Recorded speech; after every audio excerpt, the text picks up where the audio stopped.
সমস্ত সাহাবীরা পাগলের মতন যখন ওয়াজ শুনতেছে, পিছন দিক থেকে একজন সাহাবী, তাও আবার বেদুইন সাহাবী, পাহাড়ি এলাকার সাহাবী, যাযাবর, যার কোনো ঘর নাই বাড়ি নাই, এরকম একটা সাহাবী পিছন দিক থেকে দাঁড়িয়ে বলতেছে, ইয়া আমিরুল মুমিনিন, আপনার আলোচনা আমি শুনব।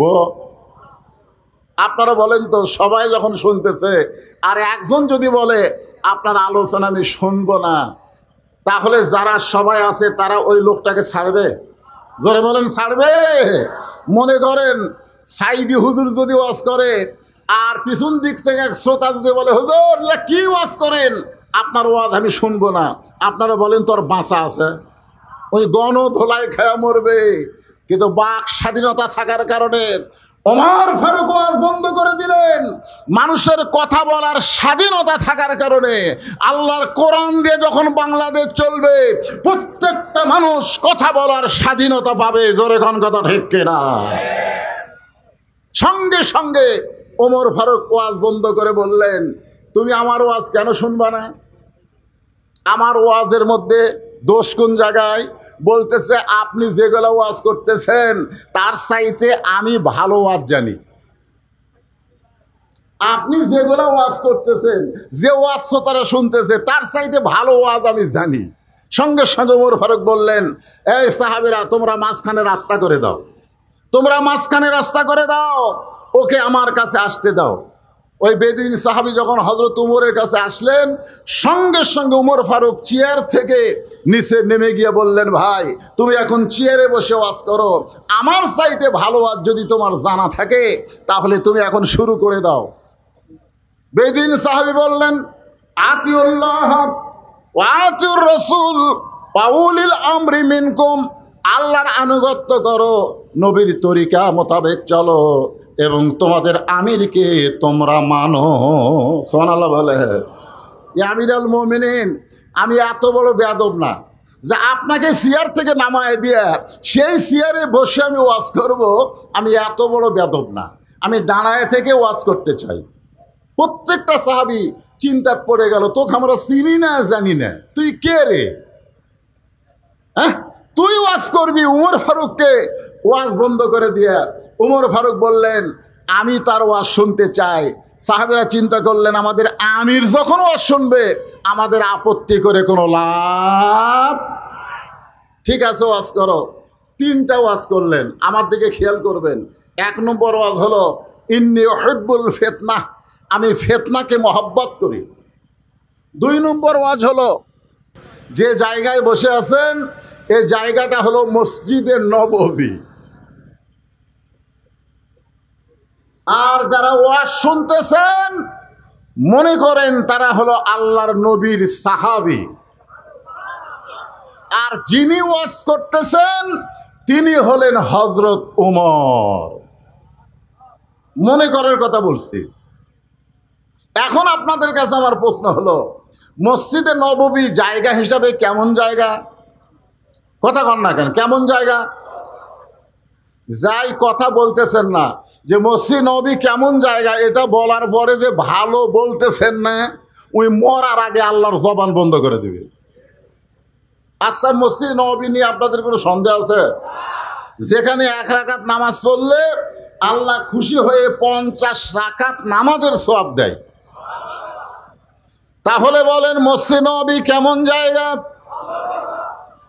আর নবীর সাহাবী তারা কেমন মানুষ, কত ভালো। আল্লাহ কোরআনে বলেছেন, রাদিয়াল্লাহু আনহুম ওয়া রাদু আন যালিকা লিমান খাশিয়া রাব্বাহ। নবীর সাহাবী যারা বিনা হিসাবে জান্নাতি তারা। আপনারা বলেন তো, নবীর সাহাবীদের কোনো হিসাব দেওয়া লাগবে? কারণ আল্লাহ বলেছেন রাদিয়াল্লাহু আনহু ওয়া রাদু আন, এই জন্য আল্লাহ তাদের প্রতি রাজি হয়ে গেছে। সেই সাহাবীরা হলেন শ্রোতা, আর যিনি ওয়াজ করতেছেন তিনি হলেন হযরত উমর। আপনারা বলেন তো, উমর ফারুক কেমন বক্তা, কেমন ভালো? খালি ভালো। আল্লাহ রাসূল বলেছেন, আমার পরে কেউ যদি নবী হতো লাকানা উমর, আল্লাহ উমরকে নবী হিসাবে পাঠায়া দিত। নবুয়তের দরজা বন্ধ হয়েছে বলে হযরত উমর নবী হওয়ার পারে নাই, কিন্তু নবী হওয়ার সব যোগ্যতা আল্লাহ হযরত উমরকে দান করেছে। সেই হযরত উমর ওয়াজ করতেছেন, সে ওয়াজটা আমি আপনাদের সামনে আজকে রিলে করব। কারণ 5ই আগস্টে বাংলাদেশ স্বাধীন হয়ে গেছে, এখন হক কথা বলতে আর কোনো অসুবিধা নাই। উমর ফারুকের জন্য আল্লাহ তাআলা কোরআনে একটা আয়াত নাজিল করেছিলেন, কুল জাল হক ওয়া যাহাকাল বাতিল ইন্নাল বাতিলা কানা যাহুকা। হক যখন আসবে তখন কোনো বাতিল থাকবে না, আলো জ্বললে কোনো অন্ধকার থাকবে না। জোরে বলেন কথা ঠিক কিনা? এই জন্য আমরা স্লোগানের মধ্যে বলি, আল কোরআনের আলো ঘরে ঘরে জ্বলো।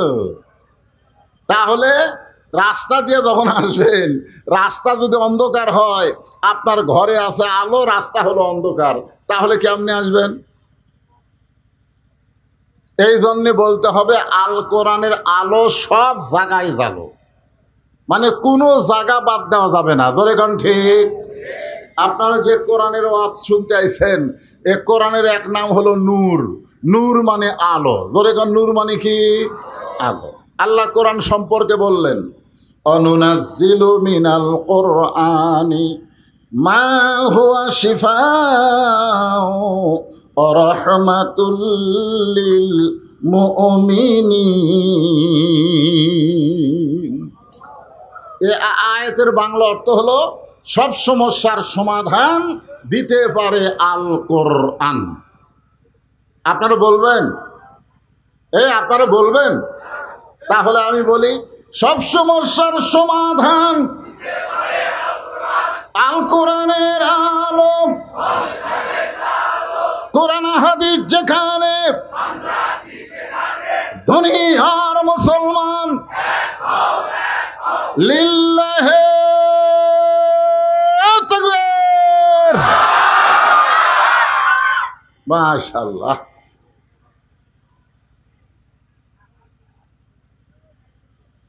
উমর ফারুক যখন মসজিদের মেম্বরে বসে ওয়াজ করতেছেন, ওই সময় তিনি ছিলেন বাংলাদেশের মতন 96টা দেশের খলিফা।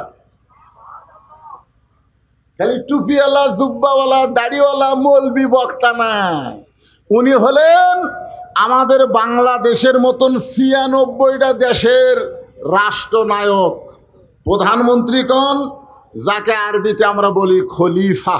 ধরে বলেন কি? আমি কি? আমি একটা গ্রামের লোকে আমাকে মানে না, খলিফা তো দূরের কথা, আমার বউ পর্যন্ত আমাকে মানবার চাই না। এই জন্য আমার ওয়াজ আমি না করে হযরত উমর ফারুকের ওয়াজ করতেছি। একটু মনোযোগ দিয়ে শুনবেন। যে হযরত উমরের শানে আল্লাহ কোরআনে 23টা আয়াত নাজিল করেছে, বলেন সুবহানাল্লাহ। সেই হযরত উমর আলোচনা করতেছেন, সাহাবীরা পাগলের মতন হযরত উমরের কথাগুলো শুনতেছেন। কারণ বক্তা যখন আমল করে ওয়াজ করে, ওই কথাগুলোর তাসির শ্রোতার অন্তরে বেশি হয়। যার কারণে আল্লাহ বলেছেন, ওয়ামান আহসানু কওলাম মিম্মান দাআ ইলাল্লাহ ওয়া আমিলা সালিহান ওয়া ক্বালা ইন্নানি মিনাল মুসলিমিন। আপনারা আল্লাহর কোরআনের আয়াত শুনলে আপনাদের ঈমান বাড়ে না কমে? আল্লাহ কি বলেছেন? যাদাতুহুম ঈমানা ওয়া আলা রাব্বিহিম ইয়াতাওয়াক্কালুন ওয়া ইযা তুলিয়াত আলাইহিম আয়াতুহু যাদাতুহুম ঈমানান। কোরআনের আয়াত শুনলে মানুষের ঈমান বাড়ে না কমে? তো ঈমান বাড়ার লক্ষণ কি? চুপ থাকা। চুপ থাকা। খালি 16 বছর আমরা চুপ থাকার কারণে স্বৈরাচারী আমাদের মাথার উপর ছিল। জোরে কোন কথা ঠিক কিনা? কথা কয় না মানুষ। গত হাটে গোস্ত নিয়ে আইছে, আমি যুক্তি দিচ্ছি, 500 টাকা কেজি। পরের হাটে গেছে 550 টাকা, তারপরের হাটে গেছে 600 টাকা। প্রতি হাটে কয় টাকা করে বাড়তিছে, কিন্তু যাই গোস্ত কিনে ও কোনো কথা কয় না। কষাই দেখতেছে মানুষ যখন কথা কয় না তখন ইচ্ছা মতোই দাম বাড়ান যাবে, ধরে কোন ঠিক কিনা। তখন বউ বলতেছে, স্বামী গো, হঠাৎ জামাই চলে আসলো, আজকে কিন্তু 1 কেজি নিলে হবে না, 2 কেজি নেওয়া লাগবে। এখন স্বামী 2 কেজি গোস্ত নেওয়ার জন্য 1200 টাকা নিয়ে গেছে। কয় টাকা? 1200 টাকা নিয়ে গেছে। 2 কেজি গোস্ত নিয়ে যেই মাত্র 1200 টাকা দিছে, তখন গোস্তওয়ালা বলতেছে, ভাই গোস্তর দাম তো 1400। চিন্তা করতেছে 500 টাকার থেকে বারবার ধরলো, কোনো কথাবার্তা বললাম না। এখন কিনা লাগতেছে কত? 700। জোরে কোন কত? তখন ও আস্তে করে যে কষায়ের সামনে যে দাও আছে, ওই দাওটা নিয়ে সামনে যে একটা যে কাঠ আছে, কাঠের উপরে গোস্ত কাটে, ওই কাঠে একটা মারছে লাত্তি মারা কষায়ের কান্দের উপর দাও তুলে বলতেছে, বল কত করে কেজি বল। তখন কষাই বলতেছে, ভাই আপনি যা দিবেন তাই। তার মানে বোঝা গেল, মানুষ যখন জবান খুলবে তখন সেই এলাকার মধ্যে কোনো অন্যায় অবিচার হবে না। ধরে কোন কথা ঠিক কি না? হ্যাঁ, দিনের ভোট রাতে করলো, বিনা ভোটে সব নেতা হলো। আপনারা বলেন তো, বিবাহ না করে কেউ যদি সন্তানের বাপ হয়, ওই সন্তান হালাল জাদা হয় না, ও হারাম জাদা হয়। জোরে কোন কথা ঠিক কিনা? ভোট না পাইয়া যারা এমপি ইলেকশন করলো, সংসদে গেল, ওরা কোনোদিন হালাল নয়, ওরা হলো হারাম। জোরে বলেন কথা ঠিক। কিন্তু আমরা কথা বলিনি, আমাদের কথা বন্ধ। এখন কথা বন্ধ করলে হবে না। কোরআনের আয়াত তেলাওয়াত হওয়ার সঙ্গে সঙ্গে জবান খুলে বলতে হবে আল্লাহু আকবার। বলতে পারবেন? মাশাআল্লাহ। তাহলে কি বললাম? আল্লাহ বলতেছেন, ওই ব্যক্তির চাইতে উত্তম কোনো ব্যক্তি নাই যে ব্যক্তি আল্লাহ রাস্তায় মানুষকে দাওয়াত দেয়। শুধু দাওয়াত দেয় না, সে নিজে আমল করে এবং মুসলমান হিসাবে পরিচয় দেয়। আপনারা বলেন তো, আমাদের মতন বক্তা যারা আমরা ওয়াজ করি, আমরা যে ওয়াজ করি সে ওয়াজ অনুযায়ী আমল নাও থাকতে পারে, কিন্তু হযরত উমর যে ওয়াজ করতেছে, আপনারা বলেন তো উমর আমল না করে ওয়াজ করতেছে? এখন চিন্তা করেন, যে বক্তার ভিতরে আমল আছে ওই বক্তার কথার মধ্যে তাসির আছে, আর যে বক্তার আমল নেই ওই বক্তার কথার উপরে তাসির নেই। হযরত ওমর যখন আলোচনা করতেছেন, এমন সময় সাহাবীরা পাগলের মতন তার কথাগুলো শুনতেছেন। এমন সময় এক বেদুইন সাহাবী পিছন দিক থেকে দাঁড়িয়ে বলতেছে, ইয়া আমিরুল মুমিনিন, আপনার আলোচনা আমি শুনব না। সমস্ত সাহাবীরা পাগলের মতন যখন ওয়াজ শুনতেছে, পিছন দিক থেকে একজন সাহাবী, তাও আবার বেদুইন সাহাবী, পাহাড়ি এলাকার সাহাবী, যাযাবর, যার কোনো ঘর নাই বাড়ি নাই, এরকম একটা সাহাবী পিছন দিক থেকে দাঁড়িয়ে বলতেছে, ইয়া আমিরুল মুমিনিন, আপনার আলোচনা আমি শুনব। আপনারা বলেন তো, সবাই যখন শুনতেছে আর একজন যদি বলে আপনার আলোচনা আমি শুনব না, তাহলে যারা সবাই আছে তারা ওই লোকটাকে ছাড়বে? জোরে বলেন, ছাড়বে? মনে করেন সাইদি হুজুর যদি ওয়াজ করে আর পিছন দিক থেকে এক শ্রোতা যদি বলে, হুজুর কি ওয়াজ করেন, আপনার ওয়াজ আমি শুনবো না, আপনারা বলেন তোর বাঁচা আছে? ওই গণ ধোলাই খেয়া মরবে। কিন্তু বাক স্বাধীনতা থাকার কারণে ওমর ফারুক ওয়াজ বন্ধ করে দিলেন। মানুষের কথা বলার স্বাধীনতা থাকার কারণে আল্লাহর কোরআন দিয়ে যখন বাংলাদেশ চলবে, প্রত্যেকটা মানুষ কথা বলার স্বাধীনতা পাবে। জোরে কোন কথা ঠিক কিনা? সঙ্গে সঙ্গে ওমর ফারুক ওয়াজ বন্ধ করে বললেন, তুমি আমার ওয়াজ কেন শুনবা না? আমার ওয়াজের মধ্যে দোষ কোন জায়গায়? বলতেছে, আপনি যেগুলো ওয়াজ করতেছেন তার চাইতে আমি ভালো ওয়াজ জানি। আপনি যেগুলো ওয়াজ করতেছেন, যে ওয়াজ শ্রোতারা শুনতেছে, তার চাইতে ভালো ওয়াজ আমি জানি। সঙ্গে সঙ্গে ওমর ফারুক বললেন, এই সাহাবীরা তোমরা মাঝখানে রাস্তা করে দাও, তোমরা মাঝখানে রাস্তা করে দাও, ওকে আমার কাছে আসতে দাও। ওই বেদুইন সাহাবী যখন হযরত উমরের কাছে আসলেন, সঙ্গে সঙ্গে উমর ফারুক চেয়ার থেকে নিচে নেমে গিয়ে বললেন, ভাই তুমি এখন চেয়ারে বসে ওয়াজ করো, আমার চাইতে ভালো ওয়াজ যদি তোমার জানা থাকে তাহলে তুমি এখন শুরু করে দাও। বেদুইন সাহাবী বললেন, আতিউল্লাহ ওয়া আতিউর রাসূল ওয়া উলিল আমরি মিনকুম, আল্লাহর আনুগত্য করো, নবীর তরিকা মোতাবেক চলো, এবং তোমাদের আমিরকে তোমরা মানো। সুবহানাল্লাহ বলে। ইয়া আমিরুল মুমিনিন, আমি এত বড় বেয়াদব না যে আপনাকে চেয়ার থেকে নামায় দিয়ে সেই চেয়ারে বসে আমি ওয়াজ করব। আমি এত বড় বেয়াদব না, আমি দাঁড়ায় থেকে ওয়াজ করতে চাই। প্রত্যেকটা সাহাবী চিন্তাত পড়ে গেল, তোকে আমরা চিনি না জানি না, তুই কে রে? হ্যাঁ, তুই ওয়াজ করবি? উমর ফারুককে ওয়াজ বন্ধ করে দিয়ে উমর ফারুক বললেন, আমি তার ওয়াজ শুনতে চাই। সাহাবীরা চিন্তা করলেন, আমাদের আমির যখন ওয়াজ শুনবে আমাদের আপত্তি করে কোনো লাভ। ঠিক আছে, ওয়াজ করো। 3টা ওয়াজ করলেন। আমার দিকে খেয়াল করবেন। 1 নম্বর ওয়াজ হলো, ইন্নী উহিব্বুল ফিতনাহ, আমি ফিতনাকে মহব্বত করি। আপনারা বলেন তো, 1 নম্বর ওয়াজ যেটা করছে বেদুইন সাহাবী, ওয়াজটা ভালো না খারাপ? ভালো। কি কয় রে? আল ফিতনাতু আশাদ্দু মিনাল কতল, আল ফিতনাতু আশাদ্দু মিনাল জিনা। ফিতনা হলো কতলের চাইতেও, জিনার চাইতেও মারাত্মক গুনাহ। এখন বর্তমান বাংলাদেশে আগামী নির্বাচনে আমরা সমস্ত ইসলামী দল একত্র হয়ে নির্বাচন করতে চাই। এর মধ্যে যদি কোনো এক দল ফিতনা বাজায়, কি মনে করতেছেন?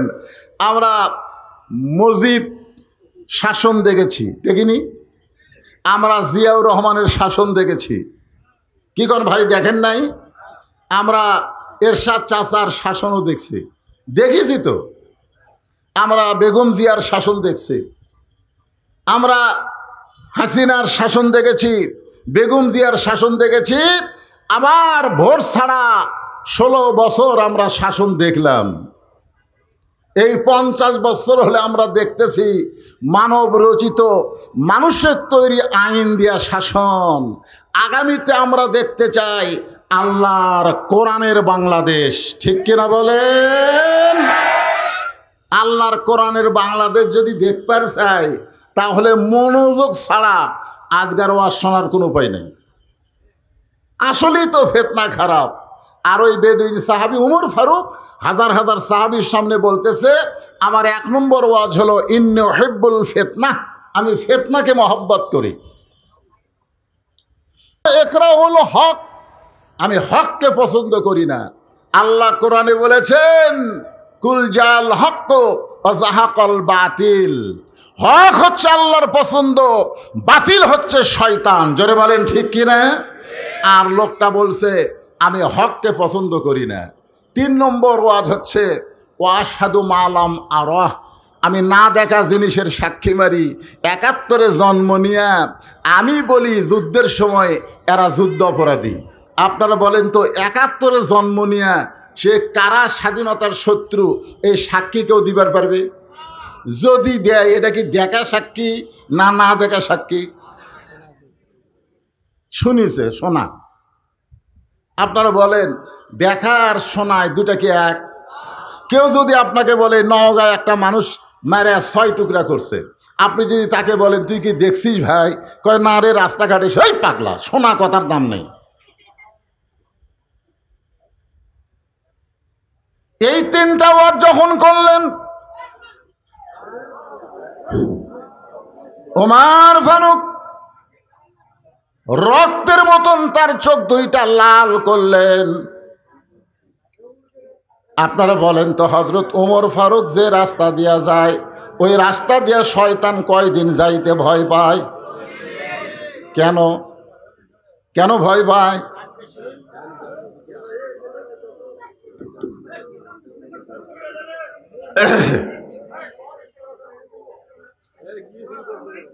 না মাইক ঠিক থাকলে হবে না তো, শ্রোতার আমার দেখা লাগবে না।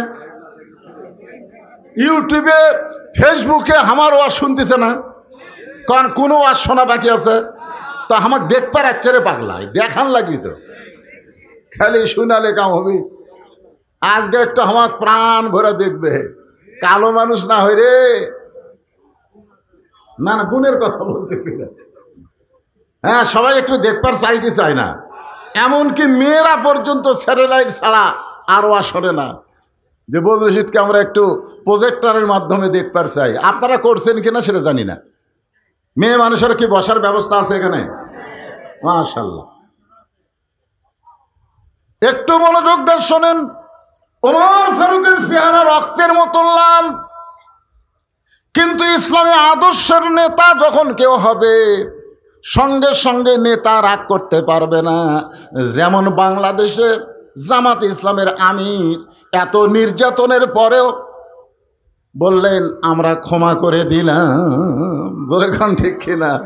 এটা নিয়ে কত চর্চা করে, এ ক্ষমা করলো কে? এই ক্ষমা আপনারা বোঝেন, এ ক্ষমার নাম হলো হেকমত। জোরে বলেন নাম কি? জাগা মতো মার কিন্তু ঠিকই হবে। এই ক্ষমা মানে ক্ষমা না, এই ক্ষমা মানে বোঝা লাগবে, সেটা আমি আজকে বুঝাই দিব। একটু মনোযোগ দিয়ে শুনবেন। হাজার হাজার সাহাবীরা চিল্লা চিল্লি শুরু করলেন, ইয়া আমিরুল মুমিনিন, আপনার ওয়াজ বন্ধ করে দিয়ে কত সুন্দর কোরআন হাদিস থেকে আপনি ওয়াজ করতেছিলেন, আমরা পাগলের মতন শুনতেছিলাম।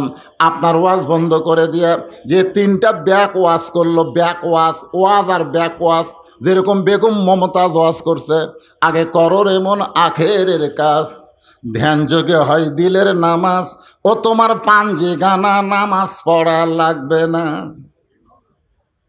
আপনারা সুবহানাল্লাহ কবেন না নাউযুবিল্লাহ কবেন? ওরে শরীয়তের মাওলানা 14টা করলা কানা, কোরআন হলো 90 পারা, কোরআন হলো 90 পারা, তোমরা খুঁজা দেখলা না। এরকম একজন নাস্তিক ইসলামের শত্রুকে দীর্ঘদিন সংসদের এমপি বানানো হয়েছিল। জোরে কোন ঠিক কিনা? চিন্তা করে দেখেন, আমাদের মতন আলেমদেরকেও পর্যন্ত মমতা ছাড়েনি। সংসদে বলেছে আমি সিয়াসাত্তা পড়ি, মিজানুর রহমান আজহারি সহ যত আলেম বাংলাদেশের, এমনকি আল্লামা সাইদি হুজুরকেও মমতাজ গালি দিছে। জোরে কোন কথা ঠিক কিনা? 2 টাকার মমতাজ আল্লামা শফি রহমতুল্লাহ আলাইকে তেতুল হুজুর বলেছে। জোরে কোন কথা ঠিক? এ কথা কন না কেন? আহমদ শফি রহমতুল্লাহের নাম শুনছেন? যিনি হাটহাজারী মাদ্রাসার উম্মুল মাদারেজ যাকে বলা হয়, ওই মাদ্রাসার যিনি প্রধান ছিলেন, যিনি হাজার হাজার আলেমদের ওস্তাদ, তাকে মমতাজ বলেছে তেতুল হুজুর। আপনারা বলেন তো আমরা কিছু মমতাজের করবার পারছি? আমি একটু মমতাজের বিরুদ্ধে কয়া কেস খেয়েছি, আপনারা কিছুই করেননি। হ্যাঁ ভাই রে, সমস্ত সাহাবেরা যখন হইচই শুরু করে দিলেন, ওমর ফারুক বললেন এজলিস, বসো। আমি ওমর যেখানে আছি তোমাদের আমির, আমি কিছু বলার আগে তোমরা হইচই করো কেন? বসো।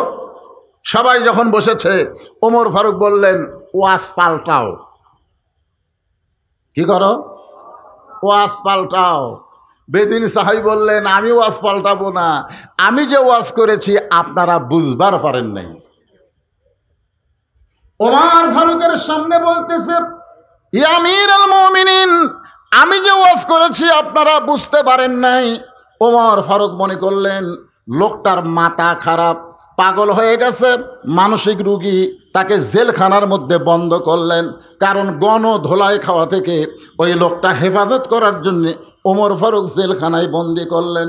জেলখানায় বন্দি করে যখন এশার নামাজ পড়ে হযরত ওমর বাড়িতে চলে গেলেন, বাড়িতে যাওয়ার পরে ওমর ফারুকের সামনে যখন তার বিবি খানা দেয়, ওমর ফারুকের বউ দূর থেকে হযরত ওমরের খাওয়া দেখে, কাছে কোনোদিন বসে খাবার দেয় না, আগে খাবার দিয়ে ওমর ফারুকের বউ দূরে গিয়া স্বামীর খাওয়া দেখে। হযরত ওমর ফারুক প্রত্যেক দিন খাবার আগে একটা দোয়া পড়েন, আল্লাহুম্মা বারিক লানা ফিমা রাযাকতানা ওয়া কিনা আযাবান নার। আল্লাহ রাসূল বলেছেন, তুমি যখন খাবার সামনে পাবে ইচ্ছা মতো তুমি খানা খাবা না, তোমার ক্ষুধাকে তুমি 3 ভাগ করবা। জোরে কোন কয় ভাগ করবা? 1 ভাগ খাদ্য খাবা, 1 ভাগ পানি পান করবা, আর 1 ভাগ আল্লাহর জন্যে ফাঁকা রাখবা। এই তরিকায় কেউ যদি খায় কোনোদিন বুকের চাইতে তার পেট উঁচু হবে না। খাবারও একটা সাইজ আছে, 1 ভাগ খাওয়া লাগবে। কয় ভাগ?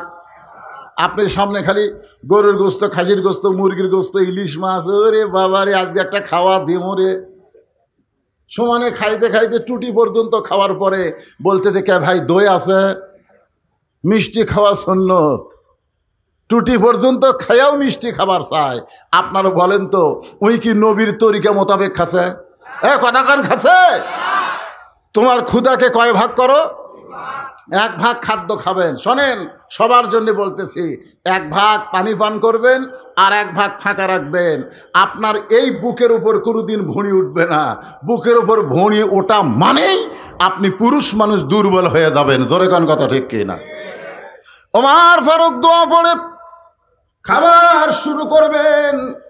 উমরের বউ দূর থেকে স্বামীর খাওয়া দেখেন, কারণ হযরত উমর প্রত্যেক দিন খাওয়া শেষ করে বিবির জন্য দোয়া করে, আল্লাহ যে বউটা আমাকে কষ্ট করে রুটি হালুয়া তৈরি করে দেয় ওই বউটাকে তুমি জান্নাত দিও। হাসরের ময়দানে আমি উমর বেহেশতের হুর গেলমান চাই না, আমার বউটাকে নিয়েই আমি জান্নাতে থাকতে চাই।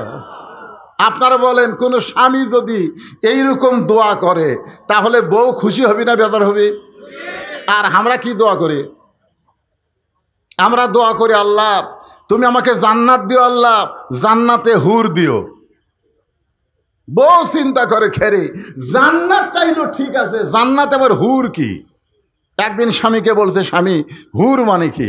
স্বামী বলছে যে হুর মানে সেই রকম সুন্দরী, তোর মতন বেয়া সাইজা না। তুই কি মনে করছিস দুনিয়াতে ঠকছি মরার পরে ঠকমকারে? কমপক্ষে 70টা হুর পামরে, 1-1টা হুর সেই বলে পপি শাবনুর কুলাবি না রে। বউ চিন্তা করে, কারেন্ট গেলে আমি পাখার বাতাস করি, ফাটা পাওয়াত আমি ভ্যাজলিন দিয়ে দেই, কত কষ্ট করে আমি ভাত পাক করে স্বামীরে খাওয়াই, আর সেই স্বামী আমাক বাদ দিয়ে বেহেশতের হুর চাই। এই স্বামী তো স্বার্থপর স্বামী। একদিন বউ দোয়া করতেছে, আল্লাহ আমাকে জান্নাত দিও, জান্নাতে হুরে দিও। স্বামী কয়, খেরে বউ হুরা কি? বলে হুরা হলো সুন্দর যুবক, তোমার মতন পাও ফাটা না। এখন আপনারা বলেন, স্বামী স্ত্রীর মধ্যে মহব্বত হবে না গন্ডগোল হবে? এই জন্য ওমর ফারুক দোয়া করেছে, আল্লাহ যে বউটা কষ্ট করে আমাকে রুটি হালুয়া তৈরি করে দেয়, আমি দুনিয়া থেকে যখন চলে যাব জান্নাতে, আমার এই বউটাকে আমি জান্নাতে চাই। এই দোয়াটা শোনার পরে ওমর ফারুকের বিবি খুশি হয়ে যায়। নিজের কষ্টের কথা আর মনের মধ্যে রাখতে পারে না। কিন্তু হযরত ওমর আজকে দোয়া পড়ে রুটি ছিঁড়ে যখন হালুয়া মুখে দিবার যাবে, এমন সময় ইন্নাল্লাহা ইয়ামুরুকুম আন তুআদ্দুল আমানাতি ইলা আহলিহা ওয়া ইযা হাকামতুম বাইনান নাস আন তাহকুমু বিল আদল। জোরে বলেন সুবহানাল্লাহ। এমন সময় আল্লাহর কোরআন ওমর ফারুকের সামনে এসে বলে, ওমর তোমাকে ক্ষুধা লাগতেছে আর তুমি খাইতেছো, কিন্তু যাকে কারাগারে বন্দি করেছো সে খাইছে কিনা একটাবার খবর নিয়েছো? সুবহানাল্লাহ জোরে কোন। 3টা খারাপ ওয়াজ করার জন্য যাকে হযরত ওমর জেলখানাত বন্দি করছে, বিবেক বলতেছে, ওমর তুমি ক্ষুধা লাগতেছে আর রুটি হালুয়া খাইতেছো, কিন্তু যাকে কারাগারে বন্দি করছো সে খাইছে কিনা একটাবার খবর নিছো? আল্লাহ কোরআনে বলেছেন, ওয়াইজা হাকামতুম বাইনান নাস আন তাহকুমু বিল আদল। মানুষের ভিতরে তোমাকে যখন উচ্চ আসন দেওয়া হবে, চেয়ারম্যান করা হবে, মন্ত্রী করা হবে, এমপি করা হবে, তখন তুমি খাওয়ার আগে তোমাকে যারা ভোট দিয়ে নেতা বানাইছে তারা খাইছে কিনা একটাবার খবর নেওয়া লাগবে। জোরে বলেন কথা ঠিক। তুমি খাইতে খাইতে গোটা বাংলাদেশ খাইছো। ডক্টর ইউনূস জাতিসংঘের অনুষ্ঠানে গিয়া বলল গোটা বাংলাদেশ ধুয়া করে দিছে। বাংলাদেশের টাকায় 95 বিলিয়ন ডলার এই শালা নেতারা পাচার করছে। জোরে কোন কথা ঠিক কিনা? কথা কন। খাসে তো খাসে, সব পাচার করছে। এরা আবার নেতা। দেখেন কোরআন কি বলতেছে, ওমর ক্ষুধা লাগতেছে আর রুটি হালুয়া খাইতেছ, যাকে কারাগারে বন্দি করছো সে খাইছে কি না একটাবার খবর নিছ। সঙ্গে সঙ্গে হযরত ওমর রুটি হালুয়া মুখেতে না দিয়া ওইটা টোপলা করে ওই গভীর রাত্রে এশার নামাজের পরে গভীর রাত্রে ওই কারাগারের দরজায় গিয়ে বলতেছে, ভাইজান তোমার জন্য খাবার আনছি, মেহেরবানি করে তুমি খাদ্য খাও। কারাগারের কয়েদি বলতেছে, কোরআন দিয়া যখন রাষ্ট্র চলবে তখন নেতার ভাগ্যে খাওয়া না হলেও কারাগারের বন্দিরা খাবার ঠিকই পাবে। আল্লাহর কোরআন দিয়া যখন রাষ্ট্র চলবে তখন নেতার ভাগ্যে খাবার না হলেও বন্দিরা খাবার ঠিকই পাবে। ওমর ফারুক কোনো কথা না বলে কারাগারের বেদুইন বন্দি সাহাবীকে খাবার দিয়া যখন বাড়িতে গেলেন, বাড়িতে যাওয়ার পরে ওমর ফারুক ঘুমের বিছানায় যাচ্ছেন। কারণ ওমর ফারুক এশার নামাজের পরে সামান্য সময় একটু ঘুমায়, তারপরে রাতের অন্ধকারে মানুষের দুঃখ কষ্ট নিজের চোখে দেখে আর ঘুরে বেড়ায়। যখন ঘুমের বিছানায় যায় তখন বউ বলে, স্বামী গো আজকে কি আপনি খাবেন না? ওমর ফারুক বলে, তুমি না আমারে খাবার দিছ, আমি তো খাইছি। বউ বলে, দূর থেকে আমি দেখছি আজকে আপনি খান নাই, বরং খাবার টুকলা করে কোথায় যেন নিয়ে গেছেন। ওমর ফারুক বললেন, বিবিরে একজন বেদুইন সাহাবীকে কারাগারে বন্দি করা হয়েছে, আমার খাবারটা নিজে না খাইয়া তার কাছে খাবার পৌঁছায় দিলাম। বউ বলে, স্বামী একটা কথা আপনাকে কোনোদিন বলি নাই, আজকে বলতেছি, আপনাকে না খাওয়াইয়া আমি কোনোদিন খাই না। সুবহানাল্লাহ, জোরে খান। কেমন বউ? আর আমাদের ঘরত আছে এরা কেমন? হ্যাঁ, আপনাদের বউ নাই, স্বামী না খাওয়ায়া খায় না। এই বউ গ্রামগঞ্জে দুই একটা পাওয়া যায়, শহরে। ওমর ফারুকের বিবি বলতেছে, আপনাকে কোনোদিন বলি নাই, আজকে বলতেছি আপনারে না খাওয়ায়া আমি কোনোদিন খাই না। তো আপনার যখন খাওয়া হয়নি তো কি হয়েছে, আমারটা তো আছে, চলেন আমরা দুইজন খাই। এখন বিবির খাবার, স্বামী স্ত্রী দুইজন দোয়া পড়তেছেন, আল্লাহুম্মা বারিক লানা ফিমা রাযাকতানা ওয়া কিনা আযাবান্নার। এই বলে হযরত ওমর বিবির খাওয়া ভাগ করে যখন মুখে দিবার চাই, এমন সময় বিবেক বলতেছে, ওমর যাকে কারাগারে বন্দি করছো তাকে না হয় তোমার খাবার দিয়েছো, কিন্তু সে যদি বাড়ির কর্তা হয়, সে যদি বাড়ির অভিভাবক হয়, আর অভিভাবককে বন্দি রাইখা তার বাড়ির খবর না যায় না, তুমি কেমনে খাও? সুবহানাল্লাহ, জোরে কান। আল্লাহর কোরআন দিয়ে যখন বাংলাদেশ চলবে, এই বাংলাদেশের কোন নেতা দুর্নীতি করতে পারবে? ওয়াইযা হাকামতুম বাইনান নাস আন তাহকুমু বিল আদল। আমি ওয়াজে বলি, 6 বছর ধরে ন্যাংরা আমের চাষ করছে। জ্যৈষ্ঠ মাসে দেখতে গেছে আম পাকছে কিনা, দেখবার যায় দেখে ছোট বাচ্চা গাছের ডালে বসে আম পাড়তেছে আর ব্যাগ ভরাচ্ছে। বাগানের মালিক বলে, আমি খাই নাই, পরিবারের কেউ খায়নি, আর তুই আমার গাছে চড়ে আম পাড়তেছিস, তোর বাপক যা বিচার দে মরে। ছেলে খালি মুচকি মুচকি হাসে। বাগানের মালিক বলে, হাসিস কেন? বলে, হাসার কারণ হলো আমার বাপক কোথায় যায় বিচার দেবেন, আমার বাবাও তার এক গাছত চড়ছে। বাগানের মালিক তাকায় দেখে ওর বাপ খালি আম পাড়ে আর বস্তা ভরায়। গাছের ছায়ায় বসে কান্দের বলে, আল্লাহ বিচার দিমো কার কাছে? বেটাও চোর, বাপও চোর। আজকে আমাদের বাংলাদেশের অবস্থা তাই হয়ে গেছে, বিচার দিবেন কার কাছে? আলেমগুলা জেলখানায় আর বদমাশগুলা সব জামিন পায়। জোরে কোন কথা ঠিক কিনা? চিন্তা করছেন? মাহমুদুর রহমান সবচাইতে বাংলাদেশের ভালো সাংবাদিক। জোরে কোন কথা ঠিক কিনা? মিস্টার জয় সাহেবকে নাকি সে হত্যা করবি। মিথ্যা একটা মামলা দিয়ে 6 বছর জেল দিল, 7 বছর জেল দিল। তিনি তার মাকে দেখতে এসে একটু হাজিরা দিছে, আবার তাকে গ্রেফতার করে থানার দিছে। এগুলো আইন নয়, এগুলো আইনের নামে প্রহসন চলেছে। চোরেরা বিচারক হয়ে গেছে। তোরে কোন কথা ঠিক কিনা? বিচারক যদি চোর হয়, চোরের কাছে আপনি কি বিচার পাবেন? বেটাও চোর, বাপও চোর।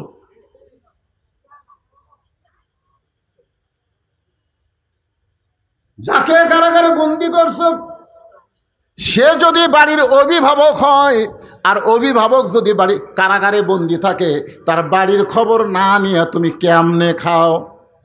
উমর ফারুকের খাওয়া বন্ধ হয়ে গেল। বউ বলতে যে স্বামী গো আপনি কি খাবেন না, আপনি কি খাবেন না? বলে তুমি খাও, আমার খাওয়া হবে না। বউ বলে কেন খাওয়া হবে না? বলে যাকে বন্দি করছি তার বাড়ির খবর না নিয়ে আমি কেমনে খাই? সঙ্গে সঙ্গে বউ নিজে না খাইয়া ওইটা টোপলা করে স্বামীর হাতে দিয়ে বলতেছেন, যাকে কারাগারে বন্দি করেছেন তার পরিবারের কাছে এই খাবার পৌঁছায়া দেয়। সুবহানাল্লাহটা জোরে বলা লাগবে। আপনারা বলেন তো, মরদ মানুষ যদি জেলখানায় বন্দি থাকে তাহলে বাড়িতে কোন মানুষ আছে? হ্যাঁ, কথা কন না কেন? কোন মানুষ?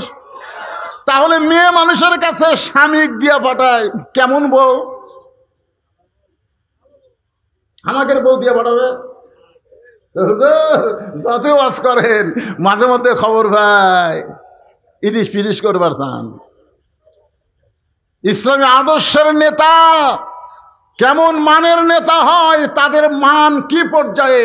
নিজের বউ বলতেছেন যান তার পরিবারের কাছে খাবার পৌঁছায় দেন। গভীর রাতে বাংলাদেশের মতন ৯৬টা দেশের খলিফা গভীর রাতে খাবার টোপলা নিয়ে যাকে বন্দি করেছে তার পরিবারের দিকে খাবার নিয়ে চলে যাচ্ছেন। পাহাড়ি এলাকায় বেদুইন সাহাবের বাড়ি। ওই পাহাড়ি এলাকায় গিয়ে উমর ফারুক শুনতে পায় ছোট্ট একটা বাচ্চা খালি বাবা বাবা বলে কাঁদতেছে। ও বাবা, সকালবেলা চলে গেলেন বাড়ি থেকে বের হয়ে, এখন পর্যন্ত আপনি বাড়িতে আসলেন না। বাবা, আপনি কি জানেন না আপনি না আসলে আমি রাতের খাওয়া খাই না? ও বাবা গো, এত রাত হয়ে গেল, আপনি কেন আসেন না? উমর ফারুক বুঝতে পারলেন যাকে কারাগারে বন্দি করছি হয়তো তারই সন্তান এমন করে কাঁদতেছে। উমর ফারুক ছেলেটার কাছে গিয়ে বললেন, বাবা, আজকে তোমার বাবা কোনো কাজে আটকা পড়ে গেছে, আমি তোমার বাবা হইয়া তোমার কাছে খাবার নিয়ে আইছি, মেহেরবানি করে এই খাবারটা তুমি গ্রহণ করো। ছোট বাচ্চা বলতে, পথিক তুমি কি আল্লাহর কোরআন পড়ো নাই? সুবহানাল্লাহ বলেন। ছোট্ট একটা বাচ্চা গভীর রাত্রে হযরত উমরকে বলতে, পথিক তুমি কি আল্লাহর কোরআন পড়ো নাই? আল্লাহর কোরআন যদি তুমি পড়তে তাহলে তুমি আমার কাছে বাবা হিসাবে উপস্থাপন করতে পারতা না। কারণ আল্লাহ কোরআনে বলেছেন, ওয়াকাযা রব্বুকা আল্লা তা'বুদু ইল্লা ইয়াহু ওয়া বিল ওয়ালিদাইনি ইহসানান। আল্লাহর পরই সন্তানের কাছে হলো বাপ মা। জোরে কোন সুবহানাল্লাহ। আল্লাহর পরই সন্তানের কাছে হলো বাপ মা। এই বাপ মা হলো যে বাবা তাকে জন্ম দিছে। আমার জন্ম দেওয়া বাবা ছাড়া দুনিয়ার কাউকে আমি বাবার জায়গায় আসন দিতে পারি না। সুবহানাল্লাহ, জোরে কোন। দেখছেন, আল্লাহর কোরআন দিয়ে যখন রাষ্ট্র চলবে তখন কেল্লা বাবা, দয়াল বাবা, গাজা বাবা, খাজা বাবা, এক বাবাও বাংলার জমিনে থাকবে না। জোরে কোন কথা ঠিক কি না? তোর এত বাবা লাগে কেন?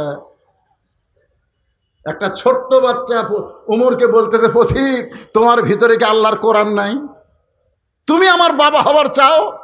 আমাকে যে জন্ম দিয়েছে ওই বাবা ছাড়া আমার কলিজার মধ্যে অন্য কোনো বাবার জায়গা নাই।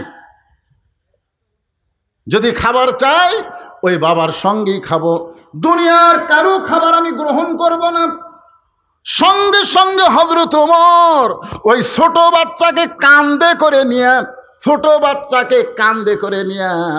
বন্দি সাহাবীর জেলখানার দরজায় পৌঁছায় দিলে। ওমর ফারুক বললেন, ওই ঘরের মধ্যে তোমার বাবা। ছেলেটা দৌড়ে গিয়া দরজার সামনে গিয়া তাকায় দেখে ভিতরে খাঁচার মধ্যে ময়না পাখি বন্দি হয়ে আছে। খাঁচার মধ্যে কি পাখি? ময়না পাখিরা কোথায় থাকে? আর কাউয়া কাউয়া খালি কা কা করে, আর কয় খেলা হই। কে রে কাউয়া, তোর মাজা ভাঙ্গা, তুই খেলবো কেমনে রে? তোর এখন কথা ঠিক কি না? খাই রে কাউয়া রে। হ্যাঁ, কাউয়া কইল পালাবো না, দরকার হলে ঠাকুর গাঁয়ের ফখরুলের বাড়ি যাব। জনগণ মনে করতে যে কাউয়া ফখরুল সাহেবের বাড়িতে আছে। কাউয়া ময়না পাখি 50 বছর কোরআনের তাফসীর করেছে। জোরে বলেন কথা ঠিক কিনা? ময়নারে তোমরা খাঁচাই বন্দি করে থুয়া, কাউয়ারে তোমরা ছাড়িয়া দিছে। কাউয়া, আমি যে বলবো কারে ছাইড়া দিছে আপনার জোরে বলবেন কাউয়া, বলতে পারবেন না ভাই? ময়না পাখিরে বন্দি রাইকে কারে ছাইড়া দিছে? আরো জোরে, জোরসে বলেন। জোর হলো না, আরো জোরে।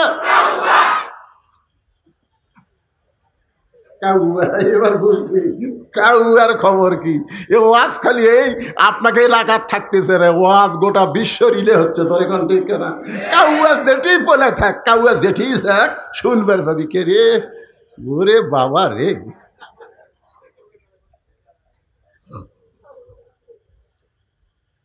এখন বেদুইন সাহাবীর ছোট্ট ছেলে জেলখানায় দরজায় গিয়ে বলতেছে, বাবা কে তোমাকে জেলখানায় বন্দি করছে? বাবা খালি একবার নাম কও, আমি তাকে সাইজ করব। সুবহানাল্লাহ খান।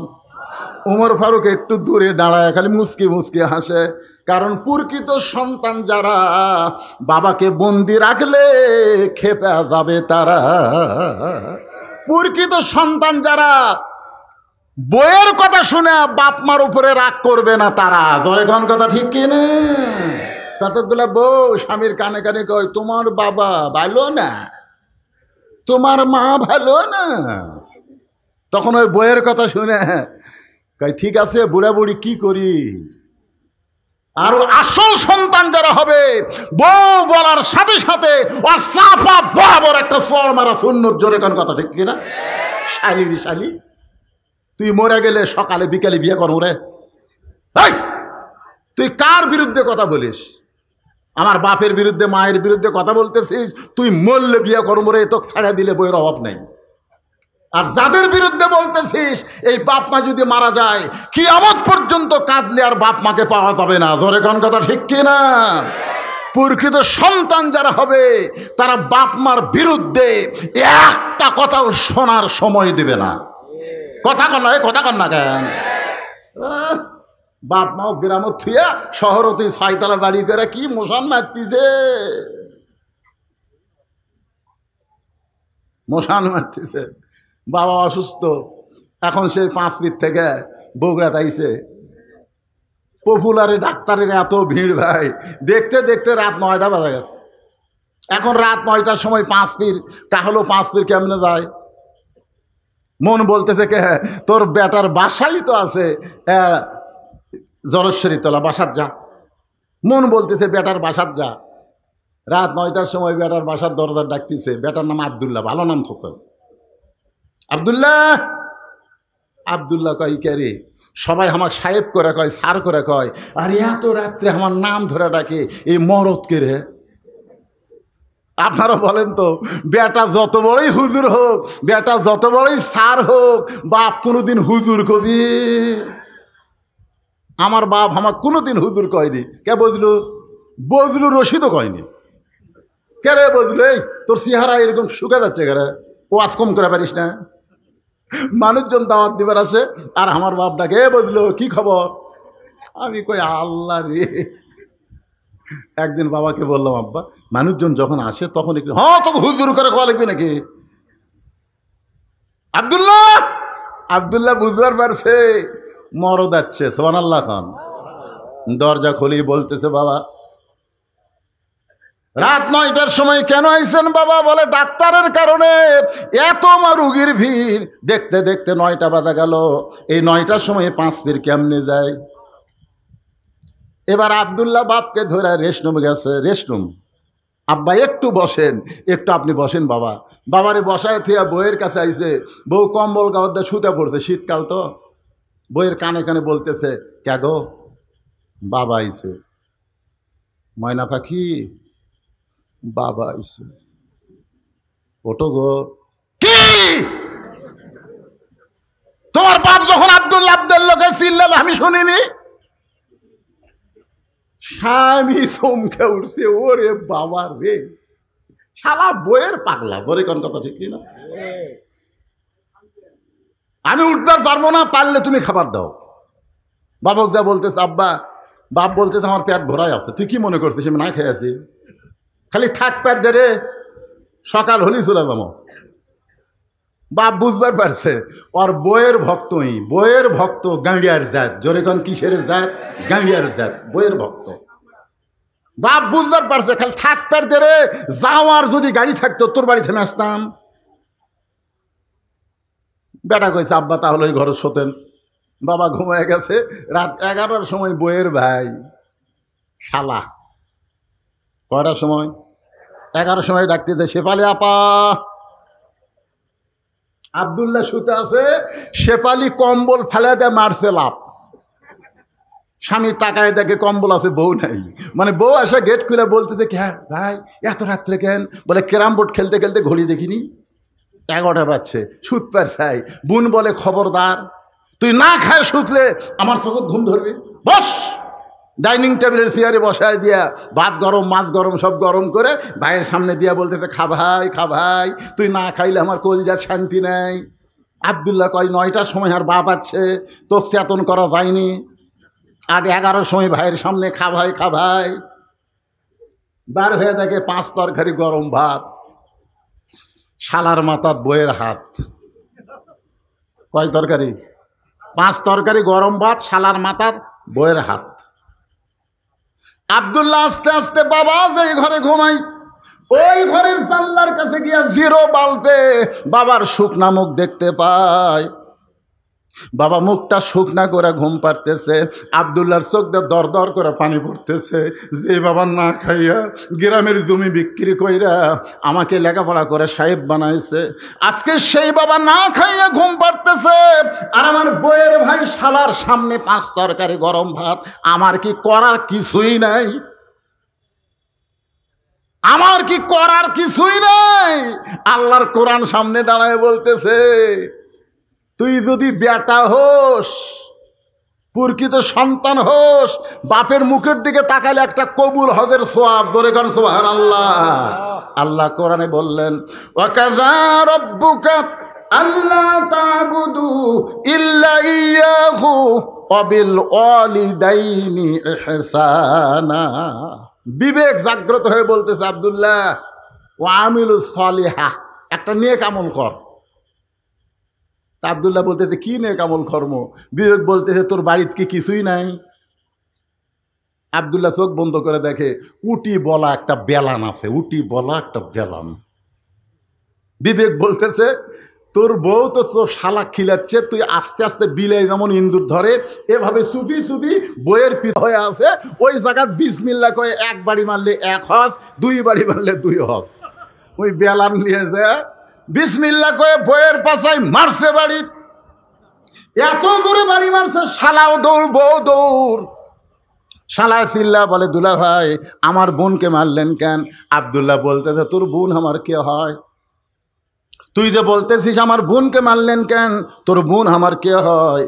তোর বোন আমার বউ হয়। তোর বোনকে এত ভালোবাসি, আমার বাপ মাকে গ্রামে রাইখা আমি শহরে তোর বোনের জন্য একটা বাসা বানাইছি। কি জন্যে মারলাম? আয়। শালা বলতেছে, আমারেও মারবেন নাকি? বলে, তোরে মারবো না, তোরে একটু দেখাবার চাই। এবার শালার হাত ধরে বাবা যেই ঘরে ঘুম পাড়তেছে ওই ঘরের জানলার কাছে নিয়ে যায়। বলে, দেখো তো ভিতরে কে ঘুম পাড়তেছে? বলে, আপনার বাবা কখন আইছে? বলে, 9টার সময় আইছে।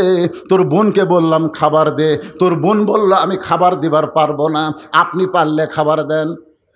তোর বোন খাবার না দেওয়ার কারণে আমার বাবা না খাইয়া 9টার সময় ঘুমাইছে, আর 11টার সময় তোর সামনে 5 তরকারি গরম ভাত।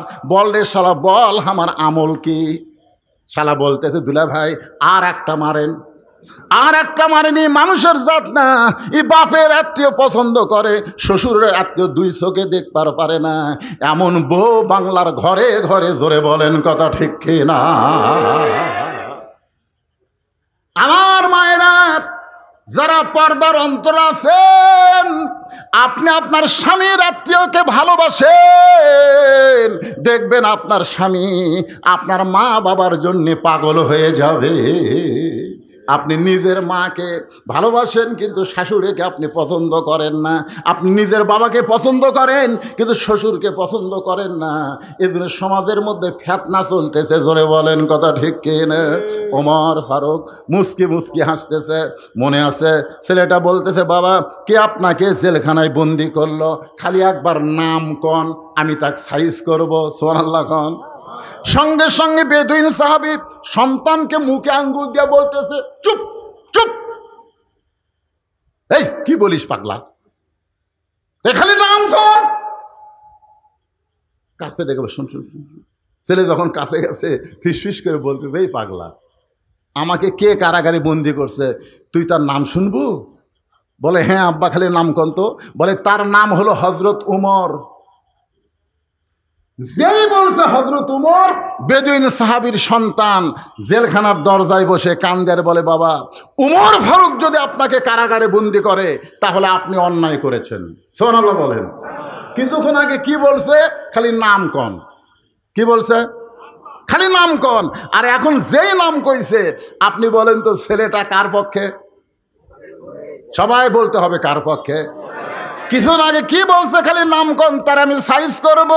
যেই বলছে হযরত উমর, সঙ্গে সঙ্গে ছেলেটা জেলখানার দরজায় বসে কান্দের, বলে বাবা হযরত উমর যদি আপনাকে বন্ধ করে তাহলে আপনি নিশ্চয়ই অন্যায় করেছেন।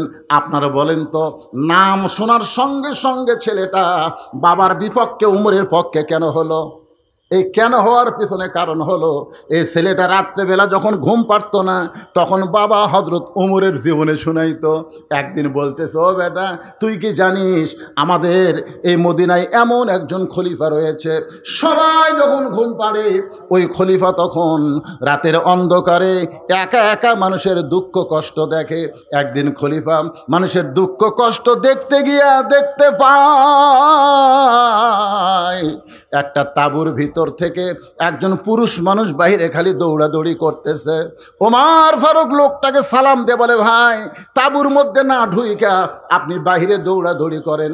লোকটা বলতেছে, আমার বাড়ি হলো অমুক দেশে, আমি অমুক দেশে যাবার চাই। এই তাঁবুর মধ্যে আমার বউ আছে, বউটা প্রসব বেদনায় ছটফট করতেছে। এখন আমি কি করব? আমি এখন পুরুষ মানুষ হয়ে তো আমার বউয়ের প্রসব বেদনার কোনো ব্যবস্থা করতে পারি না। ওমর ফারুক বলেন, একটু ধৈর্য ধরেন। এক দৌড়ে বাড়িতে এসে তার বিবিকে নিয়ে গেলেন ধাত্রী হিসাবে। তার বউটা সন্তান ধরার পরে বললেন, খলিফাতুল মুসলিমিন ওমর আপনার বন্ধুকে বলেন, আপনার বন্ধু একটা কন্যা সন্তানের বাপ হয়ে গেছে। যে হযরত ওমর আরামের ঘুম বাদ দিয়ে মানুষের দুঃখ কষ্ট দেখে, সেই ওমর যখন আপনাকে জেলখানায় বন্দি করেছে তাহলে আপনি অন্যায় করেছেন। ও বাবা, দরকার হলে আপনি বলেন ওমর ফারুক কোথায় থাকে, আমি তার কাছে যাব, তার হাত পাও ধরে হলেও আপনাকে জেলখানা থেকে আমি মুক্ত করব। বেদুইন সাহেব বলে, বেটা রে, উমরের দরবারে গিয়া তুই আমাকে বের করতে পারবি না। এই জেলখানা থেকে যদি বের করতে চাস তাহলে শিক্ষামন্ত্রী হযরত আলীর দরবারে যা। সুবহানাল্লাহ জোরে কর। আমি যে 3টা ওয়াজ করেছি, এই ওয়াজ করার সময় যদি হযরত আলী ওইখানে থাকতো তাহলে আমাকে জেলখানায় বন্দি হওয়া লাগতো না। কারণ আমার ওয়াজ শুধু হযরত আলী বুঝে, দুনিয়ার আর কেউ বুঝবার পারবে না। কারণ হযরত আলী হচ্ছেন এই মুহূর্তে শিক্ষামন্ত্রী। জোরে গণ কি মন্ত্রী? বেদুইন সাহাবী তার সন্তানকে বলতেছে, এই জেলখানা থেকে যদি আমাকে বের করবার চাও তাহলে শিক্ষামন্ত্রী হযরত আলীর কাছে যাও।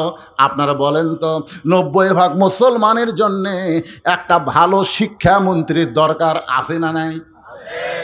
কিছুদিন আগে যেই মন্ত্রী ছিল নাম হলো নওফেল। ধরে বলেন নাম কি? শালা কত বড় বদমাইশ জানেন? আমাদের শিক্ষার মধ্যে ইসলাম তুলে দিয়ে দুর্গা পূজা মূর্তি ভরায় দিছিল। জোরে কোন কথা ঠিক? যদি বাংলাদেশে কোরআন দিয়ে রাষ্ট্র চলে তাহলে শিক্ষামন্ত্রী প্রাইমারির শিক্ষার ভিতরে আগডম বাগডম ঘোড়াডম সাজে, ঢাক ঢোলক ঝাঁঝর বাজে, বাঁচতে বাঁচতে চলল ঢুলি, ঢুলি গেল কমলা ফুলি, এইগুলো শিক্ষা থাকবে না। প্রাইমারির শিক্ষাই হবে আল্লাহর কোরআনের শিক্ষা। জোরে বলেন ঠিক কিনা? ইকরা বিইসমি রাব্বিকাল্লাযী খালাক, পড়ো সে আল্লাহর নামে যে আল্লাহ তোমাকে সৃষ্টি করেছেন। আমাদের মাসুম বাচ্চাকে সেই শিক্ষা না দিয়া আয়রে আইটিয়ে না হে ভরা দিয়ে না লে গেল বোয়াল মাসে তাই না দেখা ভদর নাচে। কি এলে শিক্ষামন্ত্রী?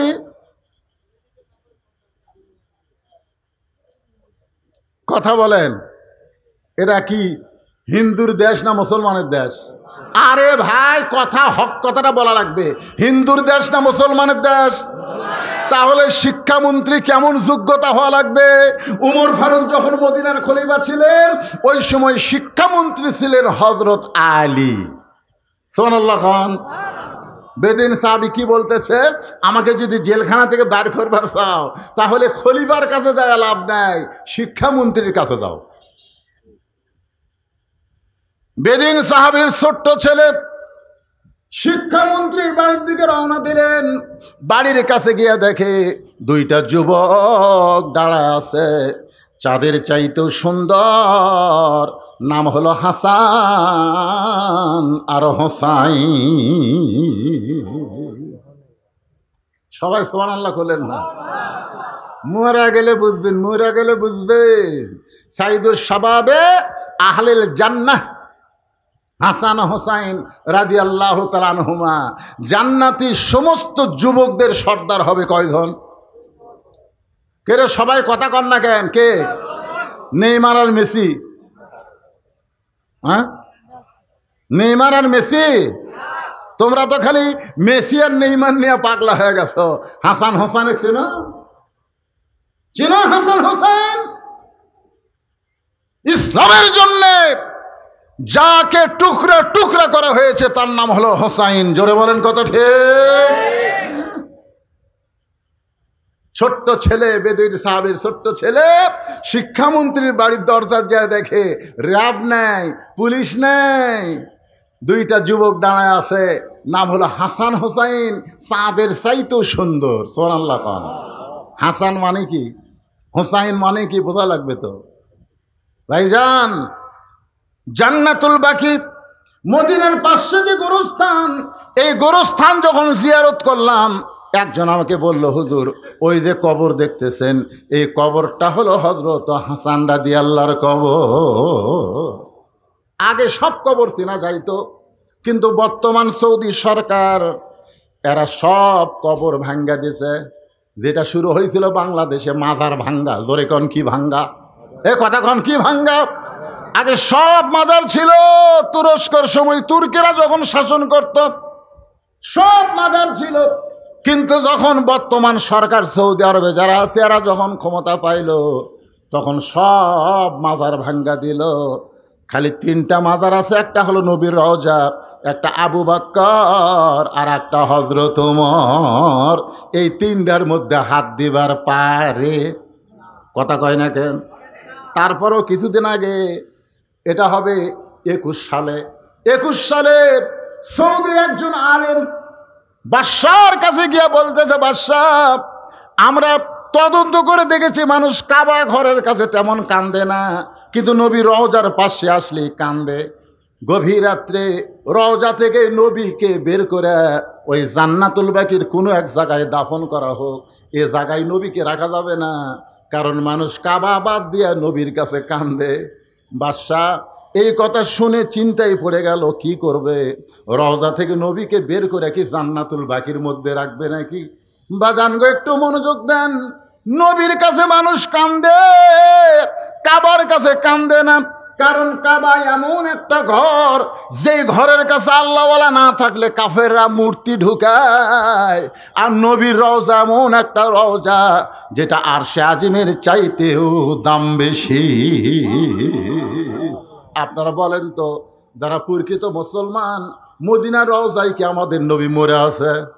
এজরে কোন মরে আছে? আমাদের নবী কিন্তু মৃত্যু না। আমরা সালাম দেওয়ার সঙ্গে সঙ্গে রওজা থেকে সালামের উত্তর আসে, কিন্তু আমাদের কান খারাপ দেখে আমরা শুনবার পাই না। একটা গজল আমার সঙ্গে সবাই বলেন, ইসলামের আলো জ্বালায়া দিয়া নবী ঘুমায়া। কেউ কি সাহস করে বলতে পারবেন ময়রা আছেন সোনার? না, আপনারা কেউ বলতে পারবেন যে ময়রা আছে? কেউ বলতে পারবেন? এই শালা হেজাতি, বাংলাদেশে কিছু হেজাতি বার আছে, হেজাতি বোঝেন না? হেজাতি, এই শালা হেজাতিরা কয় নবীও মরে গেছে। নবীও যদি মরে যায় তাহলে আমরা যে দৌড়ে সে পড়বো, ফেরেশতারা লিয়ে যায়, কাক দিবি রে? কঠিন বিপদে আছি ভাই। এই বাংলাদেশে কিছু হেজাতি আছে না? নাই দরকার আছে না? হ্যাঁ, এই ফেসবুকে এই হেজাতির কিছু মশলা আমাকে কিছু যুবকেরা দেখে কয়, হুজুর তারাবির নামাজ কয় রাকাত হুজুর? তো চা পাত গুড়েন দেওয়া দরকার। তোর দাদা কয় রাকাত পড়ছে? কয় 20 রাকাত। তোর বাপ কয় রাকাত পড়ছে? 20 রাকাত। তো তোর আবার কোন জাকাত বাজে? হুজুর নামাজের পরে হাত তোলা যাবি কি যাবি না? তোর মন না চালে তুলিস না, এ ফতুয়াবাজি করিস কেন রে? এরকম কিছু লোক আছে না নাই? সৌদি আরবে কাম করে গেছে, 4 বছর কাম করে আসা 2 ঠ্যাং ফাঁক করে খাড়া হয়ে হাতে টি বান্ধিছে। কে রে এটা কি করছে? হুজুর সৌদি আরবে। তুই সৌদি আরবে কি লেখাপড়া করবার গেছিল? তুই সৌদি আরবের কোন ভার্সিটিতে পড়ছু? কয় না হুজুর আমি ক্লিনার। তুই ক্লিনার হয়ে আসা হাত এটি বাঁধলু, তার মানে আমরা মুফতি হয়ে হাত সব এটি বান্ধিচ্ছি, আর তুই রাস্তা সাফ করে আসে হাত এটি বান্ধিস, ঠ্যাং ফাঁক করে টানাস। তোর কি অন্ডকোষ বড় হচ্ছে কেরে?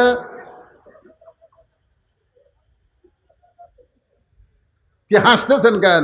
এরকম ফেতনাবাজ আছে না নাই? জোরে করে এরাই ফেতনা, এরাই ফেতনা।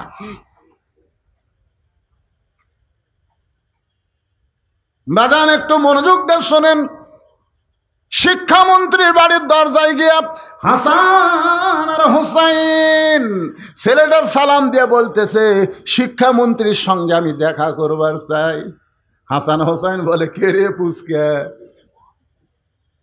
শিক্ষামন্ত্রীর কি দরকার? এই কথা হাসান হোসেন সেই বলতেছে, এমন সময় হযরত আলী ঘর থেকে বাইরে চলে আইছে। লিল্লাহু আকবার। কোনো প্রোটোকল লাগে নাই, কোনো পিএস লাগে নাই, সরাসরি শিক্ষামন্ত্রী ঘর থেকে বের হয়ে এসে ছোট্ট বাচ্চাকে বলতেছে, বাবু শিক্ষামন্ত্রী তোমার কি দরকার? বলে, আমার বাবাকে হযরত ওমর জেলখানায় বন্দি করেছে।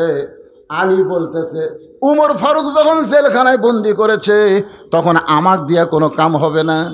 ছোট্ট বাচ্চা বলতেছে, আমি যে 3টা ওয়াজ করেছি, যে ওয়াজ করার কারণে হযরত ওমর আমাকে জেলখানায় বন্দি করেছে, ওই মাহফিলে যদি আলী থাকতো তাহলে আমাকে জেলখানায় আসা লাগতো না।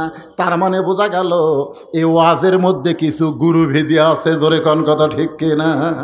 আপনি ছিলেন না বলে আমার বাবাকে জেলখানায় বন্দি করেছে, মেহেরবানি করে আপনি একটু কি যাবেন? আপনি কি একটু যাবেন? একটা ছোট্ট বাচ্চার সঙ্গে হযরত আলী জেলখানার দিকে রওনা দিলেন। জেলখানার দরজায় এসে বেদিন সাহাবীকে দেখলেন, কি এমন ওয়াজ করেছো যে ওয়াজ করার কারণে তোমাকে জেলখানায় বন্দি করে রাখছে? বেদিন সাহাবী বললেন, ইন্নী উহিব্বুল ফিতনা ইকরাহুল হক ওয়া আশহাদু মা লাম আরা। সঙ্গে সঙ্গে হযরত আলী বললেন, আল্লাহু আকবার, আল্লাহু আকবার। তুমি যে 3টা ওয়াজ করছো এর চাইতে হক ওয়াজ এই পৃথিবীতে একটাও নাই। জোরে কোন সুবহানাল্লাহ। হযরত আলী বলতেছে আল্লাহু আকবার, এর চাইতে হক ওয়াজ পৃথিবীতে একটাও নাই।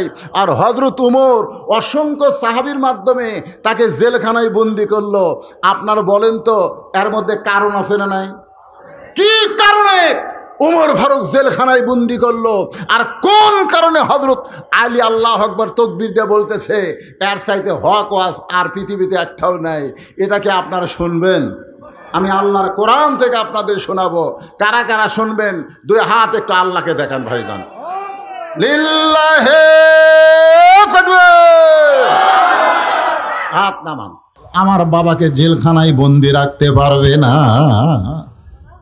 সুবহানাল্লাহ বলেন। আপনারা কি মনে করেন হযরত আলীর এলেম বেশি না কম? কেমন বেশি? আনা মাদিনাতুল ইলমে আলী ও বাবুহা, রাসূল বলেছেন আমি হলাম এলেমের শহর, আলী হচ্ছে তার দরওয়াজা। সব ধরনের এলেম হযরত আলীকে আল্লাহ দিয়েছেন, যার কারণে শিক্ষামন্ত্রী। জোরে কোন সুবহানাল্লাহ। হ্যাঁ, খালি এক ধরনের এলেম নিয়ে তুমি শিক্ষামন্ত্রী হও, যার কারণে জেনারেল শিক্ষার দাম হয়, আর হাফেজি মাদ্রাসায় এতিমখানা ভিক্ষা করে চালান লাগে। জোরে কোন কথা ঠিক কিনা? শিক্ষামন্ত্রীর মধ্যে যদি কোরআনের শিক্ষা থাকতো তাহলে প্রাইমারির আগে এইগুলা মাদ্রাসার মূল্যায়ন হতো। জোরে কোন কথা ঠিক কিনা?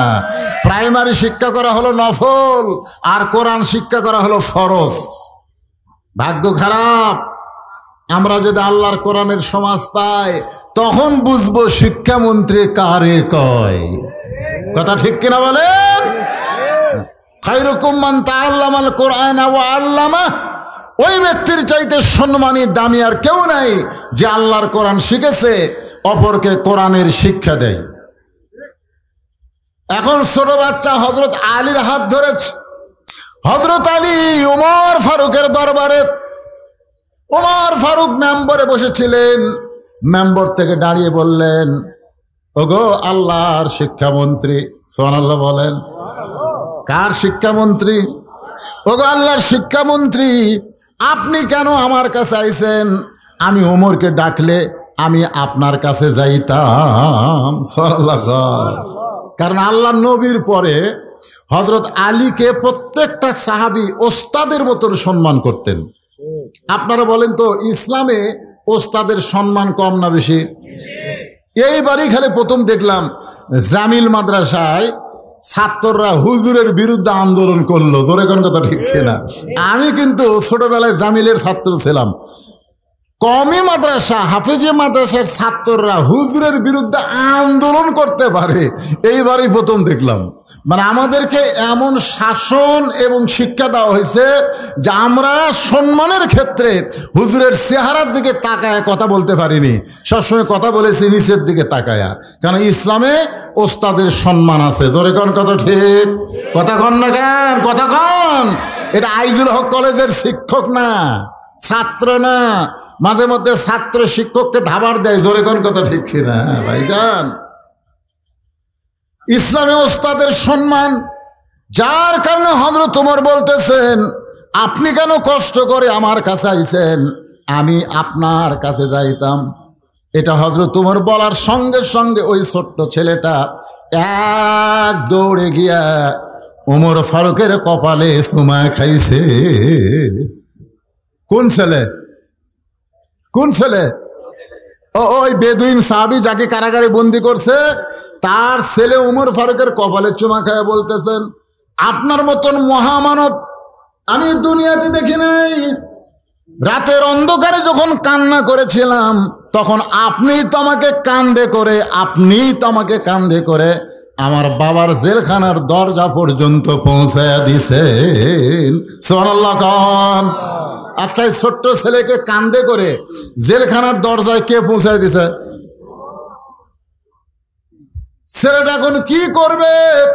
একবার হযরত আলীর দিকে তাকায়, আরেকবার ওমর ফারুকের দিকে তাকায়। এমন সময় হযরত আলী বলতেছে আমির আল মুমিনিন, এই সন্তানের বাপকে আপনি জেলখানায় বন্দি করেছেন। ওমর ফারুক বলে আলী রে, এমন 3টা ওয়াজ করেছে যে ওয়াজটা ইসলামে জায়েজ নাই। অনেক সাহাবী তার উপরে রাগ করেছিল। আমি গণপিটুনি থেকে বাঁচানোর জন্যে তাকে জেলখানায় বন্দি করলাম, যেরকম গণপিটুনি থেকে বাঁচানোর জন্যে সেনাবাহিনীর প্রধান উনি 600 কয়েকজনকে বন্দিকে রাখছিলেন। জোরে কোন ঠিক কিনা?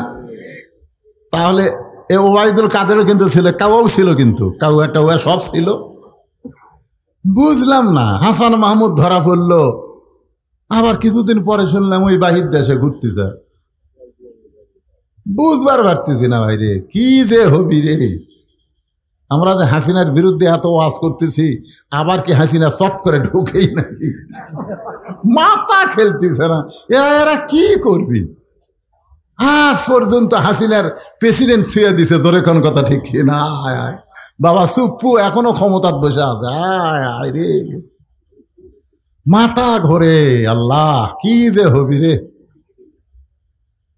তবে আমি বলতেছি, বিএনপি আর জামাত ফেতনা না করে যদি এক হয়ে সামনে নির্বাচন করে, 15-20 বছরে আওয়ামী লীগের নাম নেওয়ার মতো মানুষ বাংলাদেশে থাকবে না। ধরে কোন কথা ঠিক না?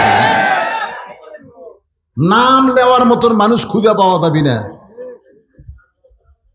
কিন্তু এই দুটার মধ্যে এই বিচ্ছিন্ন করতেছে একদল ষড়যন্ত্রীকারী। ধরে কোন কথা ঠিক কিনা ভাই?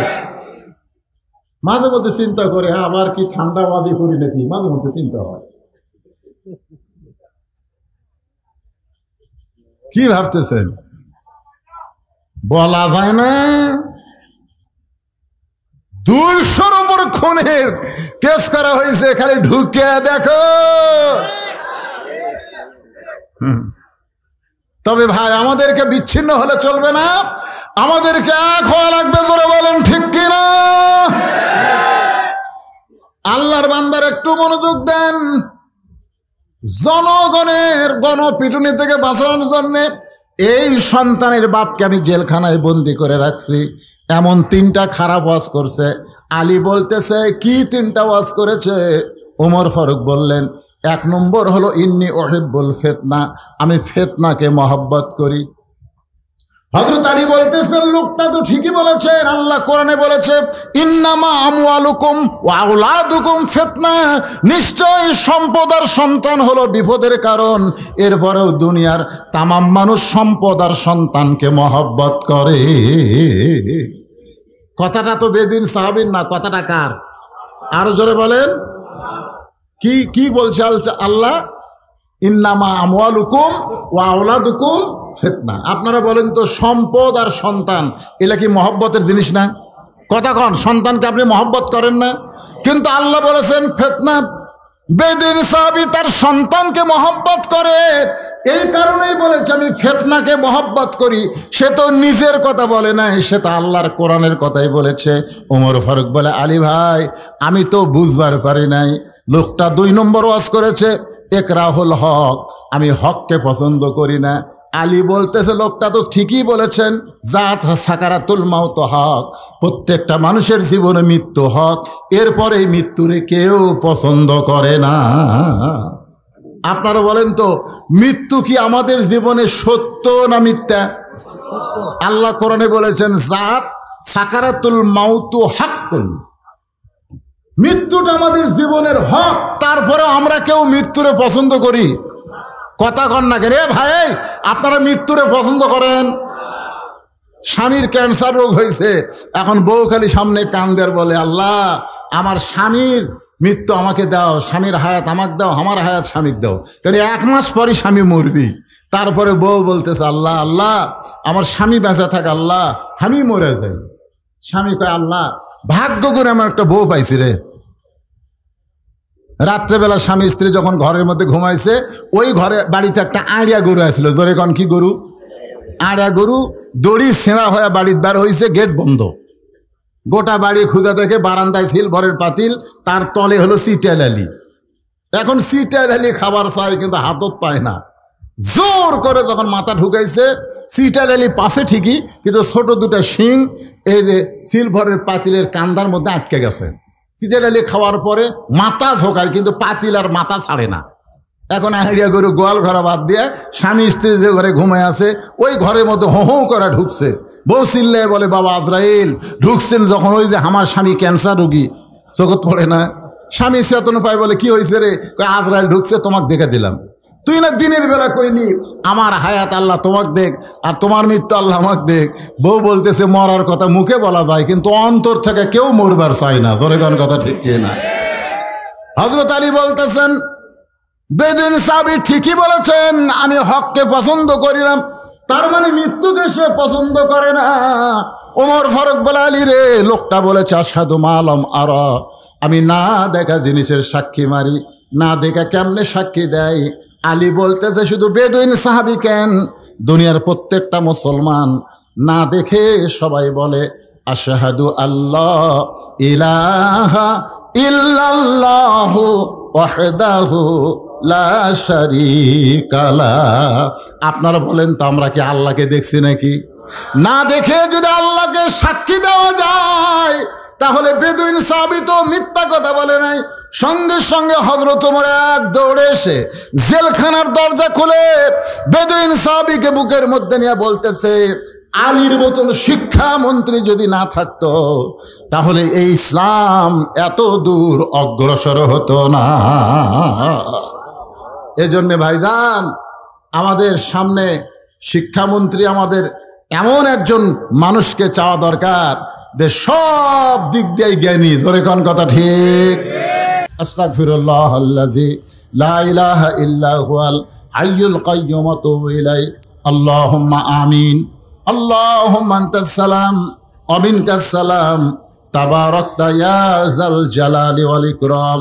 আয় আল্লাহ তাআলা, কঠিন গরমের ভিতরে তোমার পাগল বান্দিরা রাত 12টা পর্যন্ত এই জান্নাতের বাগানে বসে বসে আলোচনা শুনেছে।